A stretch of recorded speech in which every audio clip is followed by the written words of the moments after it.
वैसे तो उत्तर प्रदेश में योगी सरकार के शपथ ग्रहण से पहले ही बुलडोजर की अपनी एक अलग तरह की चर्चा हो रही है। बाबा के बुलडोजर को लेकर कहा जा रहा है, अपराधियों के खिलाफ योगी सरकार के द्वारा कार्रवाई किया जाना अब एक शक्ल बन गया है। बाबा का बुलडोजर अपराधियों के अवैध आशियानों पर चल रहा है, लेकिन बस्ती में बाबा के बुलडोजर पर एक जज साहब कुंडली मारकर बैठ गए और लाख कोशिश के बावजूद बाबा का बुलडोजर अपना काम नहीं कर पाए। पिछले 15 घंटे से बाबा के बुलडोजर के आगे लेटकर विरोध जताया। इसके बाद अब जज साहब बकायदा खटिया डालकर बैठे हुए हैं और बाबा का बुलडोजर जज साहब के हटने का इंतजार में खड़ा है। हरैया थाना क्षेत्र के छपिया शुक्ल गांव में नहर खुदाई कर रही जेसीबी के आगे जमीन पर एक न्यायिक अधिकारी लेट गए और अपनी जमीन को जबरदस्ती खुदवाने का आरोप लगाते हुए कार्य रुकवा दिया। सूचना पर जिले के तमाम अधिकारी और भारी तादाद में पुलिस पहुंच गई। अधिकारी न्यायिक अधिकारी को समझाने का प्रयास कर रहे थे। हरैया रजवाहा नहर में लगभग 28.5 किलोमीटर खुदाई हो रही थी। लगभग नहर की खुदाई पूरी हो गई है। केवल छपिया शुक्ल निवासी जगदीश प्रसाद शुक्ल की जमीन की खुदाई बाकी थी।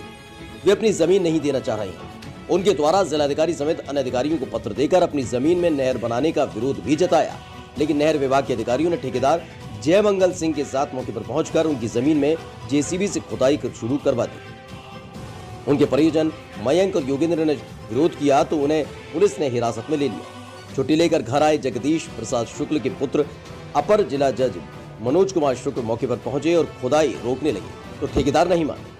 अपर जिला जज कोट पैंट और टाई पहने जेसीबी के आगे जमीन पर लेट गए।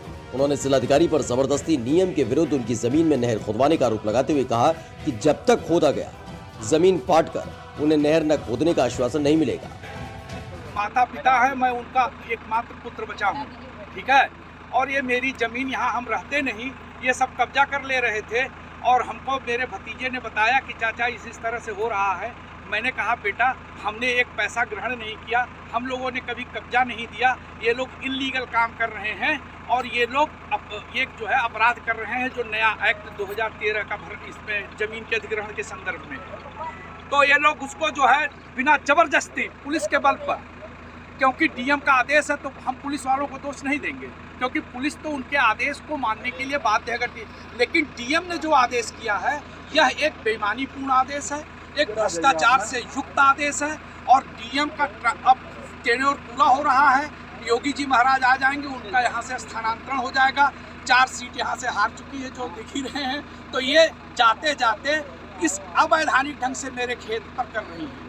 जहाँ तक जमीन के अधिग्रहण का प्रश्न है, जमीन का अधिग्रहण ये तभी कर सकते थे जब इनका नियमतः, और कब्जा तब ले सकते थे जब ये हमको उसका धन देते। हमको एक भी पैसा अभी तक नहीं दिया, मैंने इनको कब्जा नहीं दिया और ये इस तरह से घुसना ये अपने आप में अपराध है। जमीन पर ही लेटे रहेंगे। पूरी रात एसडीएम सदर, ज्वाइंट मजिस्ट्रेट अमृतपाल कौर, नहर विभाग के अधिशासी अभियंता जयसिंह, एई राजकुमार आजाद, जेई पवन कुमार समेत तमाम अधिकारी, भारी तादाद में पुलिस बल और आसपास के तमाम लोग मौजूद थे। अधिकारी अपर जिला जज को मनाने का प्रयास कर रहे थे। नहर विभाग के अधिकारी ने बताया कि उनका लगभग 34 लाख रुपए मुआवजा बना है।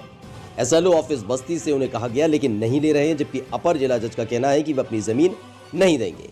जिलाधिकारी नियम विरुद्ध तरीके से जबरन उनकी जमीन से नहर निकलवाना चाह रहे हैं। और इस पूरे मामले को लेकर हमने मौके पर पहुंची हरैया तहसील के एसडीएम, जिले के एडीएम, सरयू नहर परियोजना के अफसरों से लेकर जिले के डीएम सौम्या अग्रवाल से प्रशासनिक पक्ष जानने की काफी कोशिश की, मगर वो जज का मामला बताकर कैमरे पर कुछ भी बोलने को तैयार नहीं हुए और कहा ऐसी खबर चलाने को रहने दीजिए। ब्यूरो रिपोर्ट, खबर यूपी लाइव।